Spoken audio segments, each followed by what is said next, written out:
Hello baby, saan ka na? Nag-prepare ako ng something special para sa'yo. Uwi ka na. Hey! Wow, baby, that's great. Kasi medyo malilate ako ng uwi, ha? Bakit? Kanina pa kita hinihintay I'm with Kim. Nagsha-shopping kami. Shopping na naman? Parang kasi-shopping mo lang kahapon Alam mo, para ka na magtatayo ng mall. Sa dami ng gamit mo dito. So, anong pinapalabas mo? Materialistic ako? Spoiled brat? Ganon? My God! Matagal-tagal ko na hindi nakakapag-shopping. Ang OA mo, ha? Ang OA mo is Gera. OMG. Wala akong sinasabing ganun. Yang ka na naman Alam mo, alam ko na to Aartehan mo ako. Dadramahan mo ako. Tapos magbi-base mode ka. Kaya sige, bahala ka na. Kung kailan mo gustong umuwi ka. Enjoy. Bye.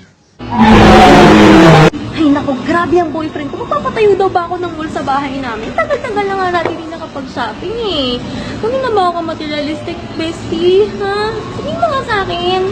So what is he saying? Na materialistic din ako? Last time I went shopping was like yesterday. Grabe talaga siya. Hindi ko na siya kinakaya, ha?